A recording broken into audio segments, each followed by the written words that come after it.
Yeah, it is an episode of the Autumn Windbags. RJ Clifford, Juan Soto. Let's have some fun today. Spirit fingers. Final game of the 2023-2024 season.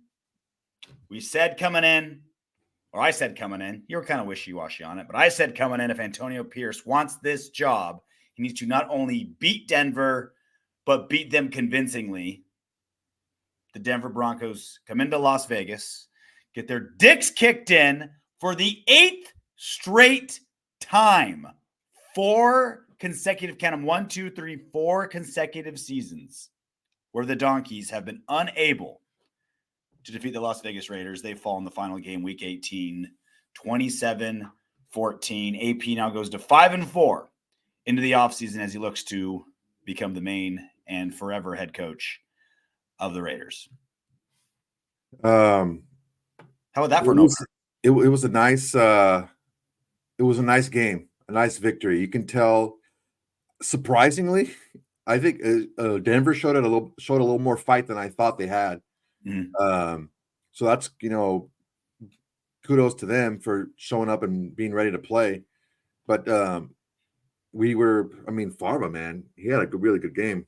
He had a really good game on third down, especially. And a game like this where you're going against a team that's actually looking to play hard and win the game, and you beat them by multiple scores.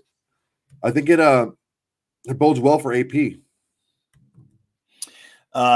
We'll end this season 8-9. I still think we should be 9-9. That Chargers ass kicking should count as 2. My humble opinion. If it's that bad, it should count as 2 wins. But that's a story for another day. We're looking at around the 13th pick-ish in the draft. Still some things have to pan out before we'll know that for sure. Plenty of time to get into what the future holds. But really nice game plan on all sides of the ball. Defense played great.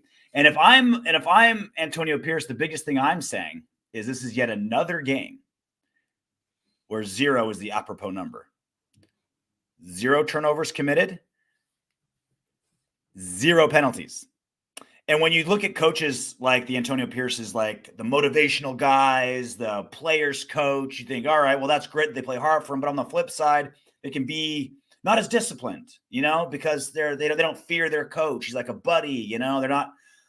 You need players walking on eggshells a little bit, You can throw that out the window. AP has this. This is the most disciplined Raiders team I'm 40 years old. This is the most disciplined Raiders team of my lifetime. Speaking of walking on eggshells, I'm like watching this dude right here because this guy's up to no good. He's trying to sneak into my closet. He knows the season's over, and so he's like, all right, what am I going to do now that I'm bored? He likes to jump. He likes to sneak into the closet, and he'll pull all my pants and all my shirts down, and he'll just like make a pile and sleep on it. So I'm keeping an eye on that fool. Do it. It's interesting to see it. It's great to preach it, right? Be disciplined, this and that, right? And I think part of the quickness and the speed that this defense is playing with is maybe a little bit of a difference in a feeling towards film study. From what we heard and what we were led to believe, the film studies with Josh McDaniels were brutal. Yeah. They were long as hell, and it was just, you're doing this wrong, you're doing this wrong, you're doing this wrong. Whereas from what I'm hearing, when it's more of like the AP style, it's like, look at these tendencies. This is where you can take advantage of them and stuff like that. So it's a little bit of a twist instead of here's where you messed up, as opposed to here's where you can succeed. And when you watch that film with that in mind, you're going to pick up things, you're going to pick up tendencies, and you're going to be able to play fast without having to second guess yourself. When someone's constantly telling you what you're doing wrong, you're afraid to make mistakes, as opposed to trusting what you see and then going and playing hard. Matt Millen said it quite a few times in the broadcast. This guy plays fast. He trusts his eyes. He was talking about a Broncos player, but you can say that about pretty much the entire Raiders defense after AP took over. So I think that's another key thing to look at when you're looking at how to move forward with the head coach. So I walked from, so the reason we moved to the street in Huntington Beach is because I'm across the street from my in-laws. And so you're eating eggs. It's freezing outside. and it's cold, dude. really windy. So like I walked and like ran to a neighbor and like talked for like 3 minutes before I came over here. So my nose is all red and my nose like almost froze off. That's why. But yeah, these are all the pieces that we were looking for out of Antonio Pierce that he's going to have to lean on because he's not, an offensive guru, defensive guru, not the big name, all these things. And so when he goes into that meeting with Mark Davis to try to be the permanent head coach, that's going to be, I think, the biggest thing he hangs his hat on is these guys play hard for me. I'm a leader of men, and it's not just a slogan. It's the players are saying it. The stats back it up. I went 5-4, nothing special. Like I didn't get you to the playoffs. We lost a couple winnable games that we could have had. Got really beat up just one time, but he went 4-1 in the division. 4-1. Broncos, yeah. Chiefs, Chargers, 3-1. 3-1.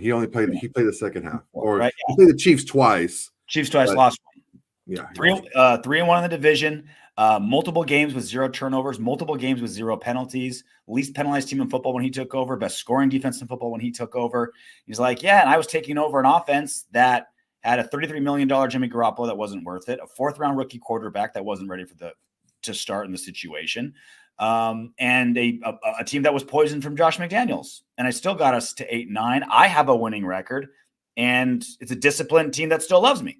Like that's, I think, if I'm sitting down with Mark Davis, I think that's what I'm hanging my hat on is the results, how I got there and what I had to overcome. From what I understand, Mark Davis is a history buff. He likes history. Okay. So I would say, you know what? Back in Raiders time, in the old Raider times, there was a coach who was a defensive coordinator in college, and then he became a linebacker coach for us for a couple of seasons. Mm-hmm. And a head-scratching move, your father hired this man as a head coach. He was young. He was brash. He was out there. The players loved him. He wasn't considered an offensive guy or a defensive guy. He was just a head coach who liked to motivate. That man's name is John Madden. Mm-hmm. The exact same path that AP is looking to take. I think that it can work if he becomes a little bit more involved in the game planning as opposed to what he wants to have done. Yeah. I don't know that being a defensive guy, he wants a rookie quarterback throwing 46 times, right? So I think that maybe the games have gotten away from him a little bit. And when we haven't had the offensive output that we wanted. But maybe him having his own guys, bringing in some guys offensively that he trusts, it can work. I kind of put my little helmet on, right? And I put my seed into the future helmet. Normally I have to drink mezcal to see into the future. But I'm thinking that Harbaugh is playing these like Washington Chargers, Raiders against each other. And it's like, look, man, just like you said about if there's multiple teams going after the first round pick to trade up, drives the price up, cut your losses, right? Cut your losses and go with what you know. And at that point, I don't want to lose any coaches that I want to keep on my staff, right? I want to make sure that I keep them tied up. So let me go with a guy that I'm comfortable with, that I think can do a good job. And we go from there. Rory Jacks, thank you for the super chat. Usually the first guy to pop in with the super chaps. Soups loves you. Farva played good, but still believe he is a decent backup and not our starter. I hope we upgrade this position. What do you guys think? I think we are absolutely idiots if we don't upgrade this position. The great Matt Holder from Tape Don't Lie was our guest this last week, and he's like, yeah, I think we should, roll it ahead with Farva, and I couldn't disagree more. If this was arguably his best NFL game, Farva's, arguably. And still, it wasn't anything spectacular. 20 of 31, 244 yards, 2 touchdowns, no interceptions. He took 2 sacks with a rating of 110. If that's kind of his ceiling this season, and that's not what we want to roll with. Now, quarterback is so important that unless you've got a franchise quarterback, unless you have Allen, Mahomes, Lamar, unless you have there's zero question you have a franchise quarterback, you should not be going into a season or coming out of an off season with like, well, I think we kind of got our guy. You do multiple things to up your odds. Could Favre be a starter one day? Maybe. But no. Like I said, we're roughly at around like 13th picking. That's striking distance to get one of those top 4 or 5 rookie quarterbacks. Might have to pay something. Again, Soto and I disagree a little bit. He's more of a, if you got your guy, you go get him no matter what. I'm more of, I didn't say no matter what. You pay the going rate for him. You don't go, get stupid. I'm a bargain shopper, right? So if I can pay. It's hard to find good quarterbacks in the bargain bin, man. No, I'm not saying the bargain bin. I'm saying like instead of, like would we all like the first overall? Sure. Are we going to pay 3 first rounders and Maxx Crosby to get him? I'm not going to. But if we can get Jayden Daniels at like 9. He ain't making it past 6, bro. Or now. First and something, right? Like mark it down right now. He's not making it past 6.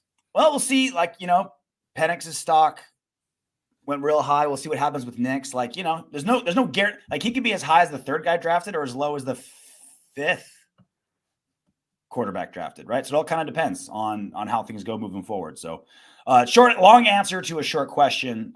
We definitely have to upgrade at quarterback, despite how good Favre played today. So let's take a look. AFC. All right. These are playoff teams. Baltimore first-round quarterback. Miami first-round quarterback. KC first-round quarterback. Houston first-round quarterback. Cleveland first-round. They have 2 first-round quarterbacks. They had Watson, and then they have what's his face? Old dude. What's his name? Flacco. Okay. Buffalo has a first-round quarterback. Pittsburgh has a first-round quarterback. Mm-hmm. No, wait. Is Kenny Pickett? Is he done? Well, he's coming back for the playoffs. I think they. Let's say it's Mason Rudolph, so he's like a 4th-round quarterback. Okay. Yeah. So 6 out of the 7 playoff teams have first-round quarterbacks. All right. Let's take a look at the NFC. This is where it gets funky because there's a lot of non-first-round quarterbacks here. So you have San Francisco's got the last pick in the draft. Okay. That's not one. Dallas has a 4th-round quarterback. Detroit has a first-round quarterback. Tampa Bay has a first-round quarterback. Philly has a first-round quarterback. The Rams have a first-round quarterback. And Green Bay has a first-round quarterback. And so 3 of those first-round quarterbacks weren't drafted by their team. They still like – it's but here's the thing. It may take a player a little bit longer to develop, but they have the skills that they were deemed to be a high-round draft pick. So we're looking at 12, maybe – 11, 12 out of the 14 teams that are in the playoffs have first-round quarterbacks. The issue that we're seeing, the reason why Favre was not a first-round quarterback. Now, here's the thing. I'm convinced that if Favre had come out after his junior season, let's say he had gotten the starting job as a sophomore, and he played his sophomore year, and then he had that breakout junior year, if he came out after that junior season, he balled out. He probably would have been a late first, maybe a 2nd-round pick, okay, for how good he played. He kind of got lost in the wash because of his senior season, but he still has some skills. The reason why he wasn't a higher pick, even though he put up good numbers in college, is he lacks some basic skills that quarterbacks in the modern NFL need. He can't make off-schedule plays because he can't move. He can't pick up first downs with his legs. It's a huge issue that we have at quarterback that that is what kept Favre from being a 1st or 2nd-round pick, is his lack of mobility. If he had that with his smarts and his arm and all that, he would have. I think his arm is a little bit better than what Matt said it was. He called it a lip pool noodle. I don't know if it's that bad. I don't think it's that bad.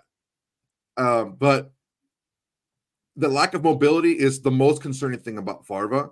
And in this NFL, you need to have a more dynamic player at the position. You see it in the stats. You see it in where the quarterbacks who are on winning teams, where they were drafted and where they were seen and the tools they had coming out of college.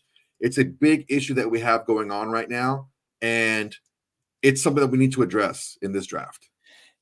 2 more things, too, on that. I'm with you 100%. I would also add, I think also the reason why first-round quarterbacks are part of all these playoff teams is that first-round quarterbacks get 2nd, 3rd, 4th, 5th chances in the NFL too, because there's like a lot of guys, like you said, half the NFL. Well, they're winning. They're making the playoffs. half the NFC quarterbacks are not with their original team. They were dumped because they didn't work out, but they get so many chances that they can perform. And to your point, like they were first rounders for a reason, right? So skills are there.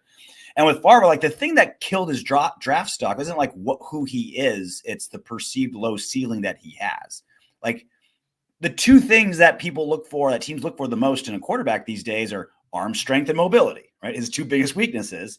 Because if you have those two intangibles, those two things that you really can't develop, you either have or you don't, they can develop the rest. Like you can learn the offense. You can get smarter. You can go through progressions. You can get more experience, right? Like you can build up. Coach them up. You can coach them up how to read a defense. You can coach them up. You can call plays that maybe he doesn't have to read the entire field on the play.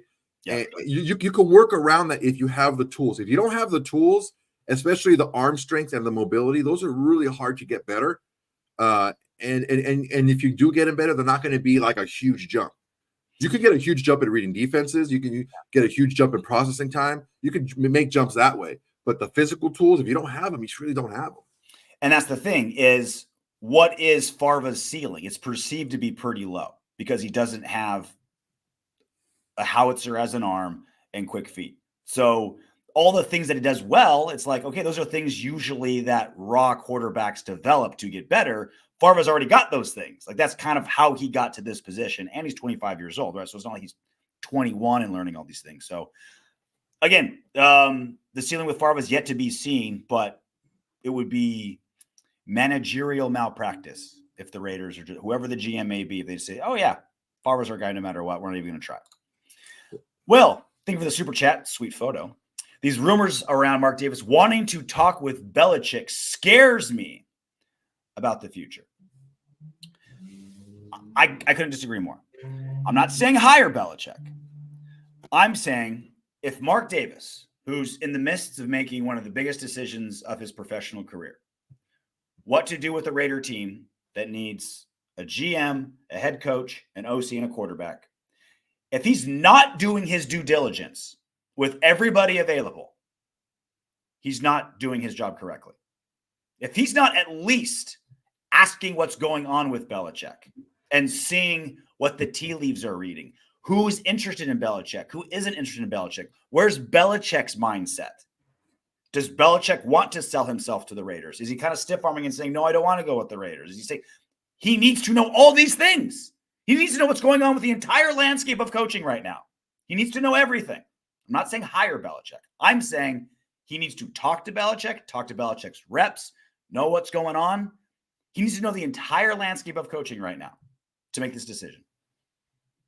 It's always smart to get the most information to make the best decisions. You do have a little bit of an issue with a time crunch. You can't take too much time to make decisions because you could lose some good assistant coaches and stuff like that, and position coaches that you don't want to lose because of it. Mm-hmm. But you do need to go out there and make sure that you get that was part of the reason between the whole Josh McDaniels thing is getting enough information to make a good decision. Now, how much information was enough information? That's up to debate. But I'm not against getting more information. You're not going to get dumber talking football with Bill Belichick. You know what I mean? Like drafting, maybe. But you're not going to get dumber talking football. Philo Bar 3000. Only options are Antonio Pierce and Jim Harbaugh. I mean, those are the most obvious ones. I mean, what are I don't know what the odds are of AP or Harbaugh, but whoever the odds are, whoever the third person taken is like, I would say probably less than 10. I think there's a 90% chance it's probably AP or Harbaugh. I honestly think that there could be a third team to swoop in and take Harbaugh. I just don't think that the Chargers are going to pay a head coach that much. So there's a new article out. Let me pull it out. The latest on Harbaugh. Let me pull it up for you. Tony Pauline was the latest on Harbaugh. He wrote, word inside the league is that both the Raiders and the Chargers are pressing hard to make Harbaugh their head coach in 2024. There are unconfirmed rumors that both teams have put initial proposals in front of Harbaugh's team, which I'm told is being led by Agent Don Yee. We already know that, who Harbaugh hired last week. There has been speculation the hiring of Yee is a sign the Raiders have the upper hand. Rumors that I've been told are completely true. Lee obviously previously represented quarterback Tom Brady. Raiders owner Mark Davis has used Tom Brady as a confidant in his decision-making. So this is the thing, though. Coach hiring season, at any point, whenever there's very high-level negotiations with millions, tens of millions, even more on the line, it is the misinformation era. It is the get something. Everyone, listen to this. Piggyback on RJ's point, okay? From right this second, from when the clock hit 000, most of the stuff that you hear about the Raiders is a lie. Okay, you're going to hear a lot of lies, a lot. And don't even look at it as like lies. Look at it as it was put out there for a reason. Every single piece of the information you hear about this, and we're going to cover it. And there's going to be some truths to some things. But when you hear something about a coach, if you hear a rumor about where a coach is going to go or why or what he's interested in or the backstory behind it, unless it's a fact, like Harbaugh's wife is from Las Vegas. Like that's not like misinformation. Like that's a fact. Harbaugh did coach for the Raiders for a time. Like, that's a fact. Yee is his agent and did represent Tom Brady. Like those are facts, right? But when you say like, well, he might be. Harbaugh's going to go to Vegas because of his wife is from Vegas. Those are all pieces of information that are leaked for a reason. Here's a secret about media for you, especially sports media. It's not like Pelissero is in Jim Harbaugh's dumpster taking shredded pieces of documents and taping them together to figure out where he's going and why. He was told something by somebody who told him that for a reason. It was leaked for a reason, okay? Think about that whenever you hear about rumors and reports of what coaches are or aren't thinking, or what agents are or aren't thinking, or what owners are or aren't thinking. Be able to separate report from, Jim Harbaugh's wife is from Vegas. Like there are documented facts and there are reports. Separate those two. And when you get to the reports, ask yourself, why did someone leak this information? Do that going forward. And that's the best way to disseminate this whole upcoming offseason until we have our head coach, offensive coordinator, and GM. Yeah, exactly. There's just it's all positioning game. It's all politicking through the media is what it is. It's just putting stuff out there and either as misdirection and to use it as leverage to make a decision maker blink and panic and make it work in your favor. That's all that's happening right now. Let's go to the defense. Maxx Crosby had probably the best game you can have that doesn't appear on a box score. He only had 2 total tackles, 1 sack, a tackle for loss, 3 quarterback hits. On the stat sheet, it was just kind of a whatever game by an NFL defensive end. But he was in the backfield every other play. That tackle, that poor Cameron Fleming that they put out there to block Maxx Crosby is probably still cleaning the poop out of the inside of his jockstrap for what Maxx did to him. He handed Tyree Wilson sack like on a silver platter when he like rushed like basically untouched, and Stidham had to just run forward into the lap of Tyree Wilson. It's so crazy. Like I don't think you can have as dominant of a defensive performance as Maxx did with the numbers not showing it. Tyree Wilson annihilated Stidham on a play. Mm-hmm. Stidham had already thrown the ball, just released the ball, but oh my God. That was one of the hardest hits I've seen on a quarterback this year. His shoulder right into his chest. It was awesome. But yeah, Maxx showed what can happen when you have some help for him on the defensive line. There are certain times where it was just not the team was not capable of giving the tackle help, and Fleming got beat very quickly both times. Maxx was in the backfield the entire game. He was affecting run plays as well as pass plays. So it's one of those things where you see the impact of Maxx Crosby, not just on the opposing offense, but also on the rest of your defense when the rest of the defense is playing fast. And I kind of liked Tyree playing the majority of his. I think he played all of his snaps inside, and I think it's something good to look for in the future. We talked about it in the text string. Malcolm Kuntz needs to get an extension immediately. We need to extend him. He has shown that he's a budding pass rushing star. The defense combined 5 sacks, 8 tackles for a loss, 11 quarterback hits, 5 passes broken up, and an interception. And I feel like I say it after every game. This is what happens when you have a defense that's decent to go along with Maxx. Maxx plays incredible. It makes everyone play better. But it also all kind of comes from the pass rush and the D-line.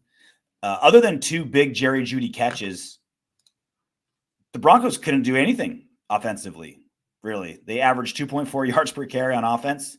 Jarrett Stidham, 20 of 34, 272 yards, a touchdown interception. Not a bad game by a career backup. Semi-decent game. But it was basically those 2 Jerry Jeudy catches. He had that 47-yarder. He had that touchdown. That was basically all of their 14 points. If it weren't for just 2 big Jerry Jeudy's a stud, we're going to have to be dealing with him for a while in the AFC West. Even when your quarterback's Jarrett Stidham, he's going to eat every now and then. But yeah, just another brilliant defensive performance. Although I think the Broncos did show the biggest weakness of the defense is if the pass rush doesn't get there and quarterbacks have time, these DBs, like, I feel like Patrick Graham's whole scheme is protecting the DBs. Like, get them in position for the pass, like just get them in position long enough for the pass rush to get there. And if we get to that 3rd, 4th, 5th, 6th, 7th second, that's when things go down. That's why those crossing routes are so bad for us.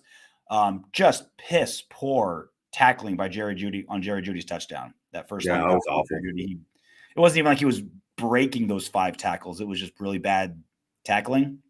That's something that's got to be worked on the most for a defense and now we're nitpicking, right? Defense has played so great the last half of the season ever since AP took over. Now it's like, okay, it's no longer, let's keep trying to overhaul this bitch that can't go anywhere. It's right. We're cranking. Now let's start fine tuning the details, and tackling from our DBs, I think, is the number 1 issue right now. Well, to be fair, throughout the league, when you get into your 6th, 7th, second coverage, you're going to have issues. Yeah. The issue that we have is the linebackers that we have aren't as dynamic in coverage. So what the Broncos did is they did a lot of like multi-layer crossing. So they occupied the linebackers with short crossings, and then they had stuff behind them, and that's that space that created, and the linebackers weren't able to cover that much ground. So they have to play a little bit closer. That created that space, and I think we can play we can play a lot worse in the secondary than we have. And we have. We have. But this is what we've been talking about since Patrick Graham was hired on last season. This is what he wants. He wants that hair on fire defensive front, and the guys just play, a little bit more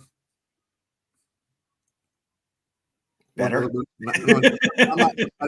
I want to say conservative, but I don't mean conservative. I mean the opposite of conservative. Aggressive. Yeah, there we go. A little bit more aggressive behind them, and that's where I think the biggest difference between Antonio Pierce and Josh McDaniels, where we're like, why are you so far back? Why are you playing these guys so far back? In the Josh McDaniels games, we're giving teams so much cushion, and Patrick Graham doesn't want to play that way. If anyone knows Patrick Graham from his Giants days, he doesn't play like that. He's a very aggressive guy. He likes to get the safety in the box. He likes to put pressure on the defense, and you need to have a strong defensive front. And when we got guys that were able to pass rush and give pressure consistently, he's able to play his game, and it's worked out. Robert Spillane, what a great pickup. 12 tackles, 5 solo. He played absolutely lights out. This is what I saw when he took over the last 5 games of last season. I saw more of this than what his overall stats said. And that's why I was like, I see him being better than what people are giving him credit for, because I saw him play consistently towards the end of the season and he played pretty well. And he just got even better. He's the closest thing to the linebacker from Any Given Sunday. Remember the white dude that had he had the small dick, so he wouldn't go in the showers, and he always played Metallica. He reminds me of that, like the long eye black and just kind of. He's got a small dick. Yeah, well, I can't. I mean, he plays like he does, like little man syndrome. It's like I gotta make up for how pissed I am for my small pecker. I don't know. I'm not gonna do that. I'm not gonna go that far. I would. That's a compliment.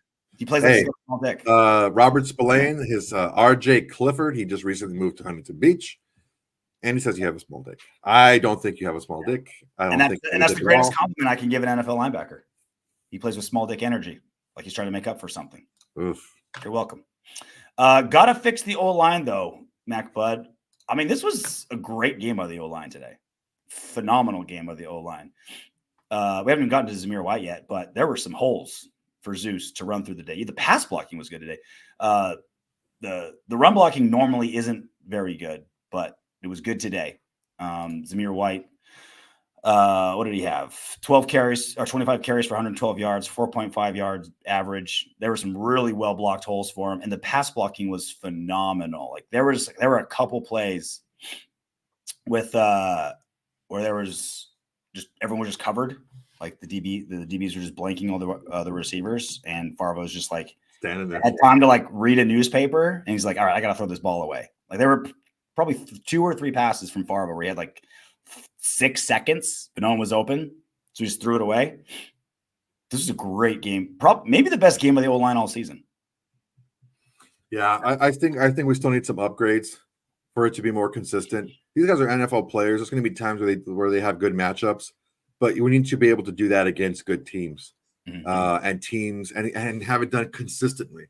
And that's where we need the upgrade. I think he's dead on. We need to upgrade the offensive line. One good game doesn't make a season, and this was the same line that started the season when Josh Jacobs was 2 yards a carry. Yeah. So we need some upgrades there, and there's a lot of guys that I've been seeing that we could have, in the top 4 rounds that probably start for us next season. The good thing is guards are one of the easiest guys to replace, and that's what we need, right? Because we'll probably have Parham move to center, and then Van Roten is the weak link there. Well, he's only on a 1-year deal anyway. Yeah. So that's what I'm saying is we'll probably need 2 new starting guards, and if we have to replace anybody, that's probably the easiest positions to replace on offense. There's a couple of guys, man. There's a couple of studs out there. There's a couple of guys that tackles. One from BYU, another one from Arizona. A couple of guys that are big, huge guys that can go push inside. There's some middle round guys. What's that guy from Kansas State? Beebe. He's good. I've been watching tape already. If you can tell, there's a ton of guys. There's a lot of guys that I've been seeing that even if they were tackles in college can go in there and they can do good things for us on the inside.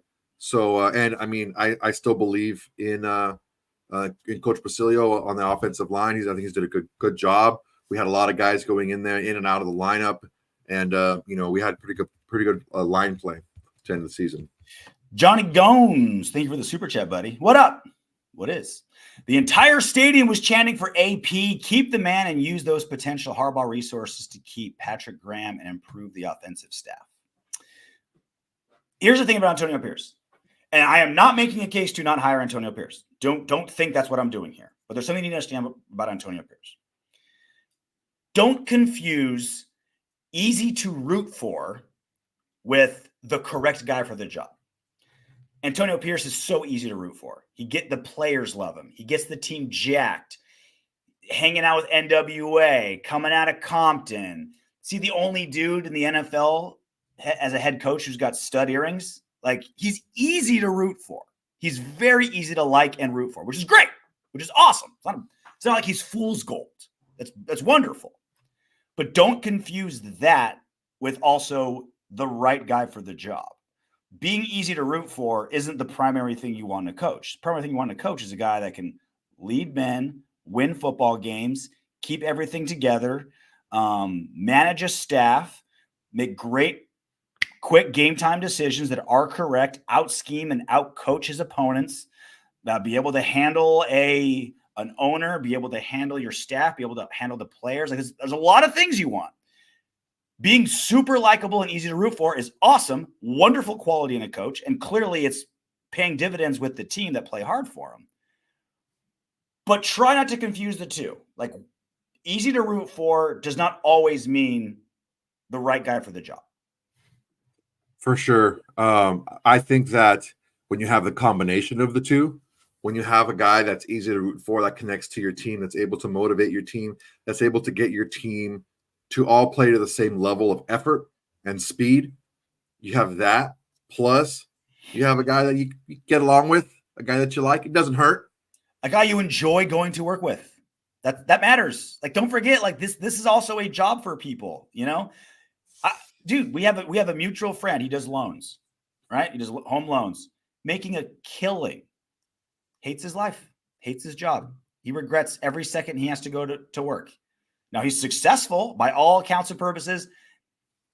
The job is great, right? Hates every single day he goes to the office. And that affects your quality of life, and that affects who you are as an employee, man, and in this case, NFL player. So all great. Again, I'm not making a case not to hire AP. I'm just saying. Because you love this, you know what I mean? Yeah. Well, I think AP has a little bit more of the other side as well. Yes. Which I think is really kind of boosts both parts. I think each part that he has, the on the field and off the field, I think they're good, and they kind of boost each other up. And it's not, again, by no means am I saying he's like a Brandon Staley, where he was like a media darling, where like the media loved him, and that's what bought him. He's kind of a media darling, though. The media does love him, but he's not fool's gold in that sense. No, he's not. Like the media loves him for all the wrong reasons, but everyone loves Antonio Pierce because the players love him, and he did go 5-4, and we did see an actual change in this team. All those elements. It was funny when we're talking about that O-line, the holes that they were making. You saw like a couple of shots of Josh Jacobs in street clothes on the sideline, and you can see he's kind of like, where were those holes the last 5 years for me? Like, that'd have been nice to have. Do you think this is the last time we'll see Josh Jacobs on the sideline? The only reason I asked on our sideline, yeah. Well, I thought for sure when we did our show yesterday, the pre-show, I thought for sure, okay, love you, dude. Remember we did like 10 minutes on like, is he our favorite running back of our generation? Is he the best Raiders running back since like Marcus Allen or Bo Jack? Like, just, we're basically kind of like writing his obituary as a Raider with, a tear in our eye. We're going to miss you, bud, but we're just not going to pay you what the market says. I really wonder if he hits the open market and no one gives him any good offers, and he comes back and we get him cheap. Like, what's the most you would pay him? No, I doubt it. What's the most you would pay him? Let's say like a 3-year deal. I wouldn't pay him anything. I would. I know I can. No. Look, it's not going to go down that way. That's not a fair question to ask. He's going to get more money than you want to pay him. He's going to get more. He's going to get paid. What? He's going to get paid more. Like, to say, oh, well, how much would you pay him? I would pay him a veteran minimum. I'll pay him the vet minimum. Well, there you go. Because it's a dumb question. Because you know he's going to get more than that. Well, it's not a dumb question. I don't know what is he going to get? Like, because the open market's been so crappy. Like, for running backs, he'll get a 80 year. He'll probably get like 80 a year. He'll get probably like 2 guaranteed. He'll get like 16 for 2 guaranteed. Would you pay him 6 a year? No. 3 years, 6 mil, maybe like 10 guaranteed. He won't go for 10 guaranteed. He'll take the 16 guaranteed. He won't take it. I wonder if he'll get that. That's all I'm saying. I really wonder if that's going to be out there for him. There's so many young running backs coming up for pennies. How many veteran, and even like the veteran running backs that went, like Christian McCaffrey is obviously the giant outlier, but like Dalvin Cook and that signing, he fell on his face and now he's on the practice squad for. Dalvin Cook was coming off of like reconstructive shoulder surgery. That's a little bit different. Josh Jacobs is injured for the last 3 games of this season. He's had a history of injuries. Like, yeah, I get you. But I don't think, and again, I'm generally with you that we won't see Josh Jacobs again. But if the markets, it's not going to be an easy question. I don't think it's going to be like, oh, Josh Jacobs got his $12 million a year. Like, congratulations, we're happy for you. No way we're doing that. It may come down to like an actual question, like, will we match the best offer he's getting if it's 6 a year, like, 3 years, 21 or something like that. Like, that's going to be a question I think the Raiders will have to answer. I don't think it's going to be a no-brainer like we thought originally. One thing that he has going for him is the Miles Sanders contract. When Miles Sanders signed with the Panthers, and he just didn't do anything. He signed for a very low deal. From people were thinking like, wow, how would he sign for so cheap? He's a 1,200-yard guy, whatever. It's possible that we bring him back, but it's also possible that why keep retreading that if you're looking forward for the future, if you can use that money somewhere else, because you can get the production from Zeus that you need. Maybe not the exact same production that Josh Jacobs would give you, but Zeus would give you what you need to win. I almost want him to get a giant payday just so we don't have to have this conversation, because we thought, it's like when you're I don't know, like you're dating a girl in college and you both go home for the summer and you're kind of like, all right, we know we're kind of breaking up, like we're kind of just like over it. Per period, he's getting 12 to 14 million per period for some team. No, he's not. I don't think so. That's why I'm bringing this up. Like, for the longest, there's no way. The last 2 seasons, I was like, no one wanted to give him $12 million before this season. No one wanted to give him 12 million, 14 million. No, he's not going to get that. He's not going to get that. I'm just saying, I feel like to finish my. Sorry. I was like, I saw that and I was like, whoa, shit. I want him to be an owner and give me money.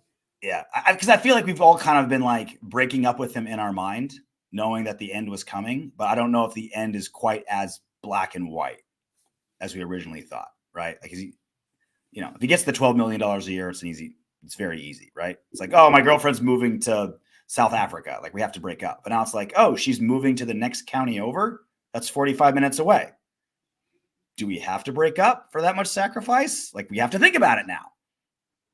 I think I think it will be an off season where it will have to be thought about. Not saying we're keeping him for expensive. And again, with Zamir White, we've already kind of just decided he's the next guy because he's proven in the last few games. But I don't know. Rory JP, $100 super chat. My man. Great season, boys. Love you, fucks. 8.5. You could have just Venmoed me the $100, jerk. Yeah. Just so you guys know, YouTube does take a chunk of the super chats. We do have a Cash App. The link is down in the description. If you guys like, and we're not going to be picky, right? Because we know you guys want the questions out there. You want your questions answered during the chat, which we're happy to do, and we will always do. Absolutely, and we get it. But if you want 100% of the money going into our pocket, there's a Cash App link in our description, which if you want to just like shoot us something without seeing your name or having a question asked, we can do that as well. Or you can say, $10 Cash App, and they'll be able to send us a video. Yeah. You can send us a message via Cash App. You can send us fucking Rory. I'm almost positive, Roy, I've told you this. Well, if you show up to the podcast every once in a while, Rory, you know this stuff. We sent you the link to be part of the final post show of the season. Look at London Raider. Right, Rory hit an extra 0 by mistake. The 1 in the first 0. Move the decimal over 2 spots. No, man. That's terrible. Lesson learned by all parties involved. What is our Cash App link? Let me tell you guys what it is. You keep talking, Soto. I'm going to do some business. Well, when you talk about the running back position. Okay. When you talk about the running back position, like RJ put it this way before the season started. You talk about rooms, how much you're going to allocate to the room, right? And when you're getting the production that you're getting from a 4th-round running back, and you can see him being your running back of the future, you have to take a look at what you can build and where you can take and put somewhere else because you're spending less on that position. I don't know that whoever's running this team in the future is going to want to spend over 4.5 to 5 a year cap hit. I mean, there could be some bonuses and stuff like that. We can structure a deal that has incentives and stuff like that. But I really do think in the future, moving forward, because of what Zamir White has shown the team, he's going to be a bigger part of the offense, regardless of who's his running mate at running back.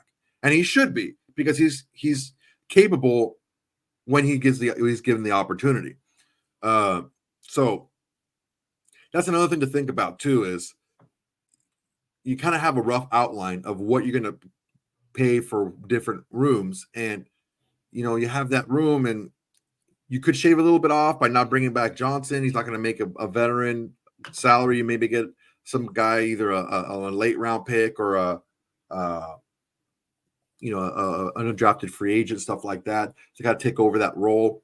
So there's the different things you can do to kind of make that money. But the issue that we're running into is, I don't know that he's going to be okay, that Josh Jacobs is going to be, oh, damn. I don't know that Josh Jacobs is going to be okay with getting $5 million a year guaranteed. Yeah. Is it better this way, or is it better as I'm doing the X-Files? Just turn it off. Turn it off. Looks terrible. Much better. I'm in the house I'm moving into, so we're still setting everything up. Let's get to, we talked about the O-line. Jimmy G getting boos. People booing him. As soon as he stepped on the field, he got boos. The second he stepped on the field, he had one drive. He missed a wide open target. He had a handoff and then took a sack. And they're like, all right. See that freaking throw? We'll take he like had 9 fingers over 3 months. Jimmy G. Dude, he had to throw the ball in 3 months. You see that throw? It's like straight out of bounds. So bad. So bad. Smells like his fingers still smell, though. Yeah. I wonder what he did to his finger. That's what it was. His fingers were slippery. Why would a guy named Jimmy G String have slippery fingers, Soto? Explain that to me. We'll do it off air. When the studio opens, can we call in?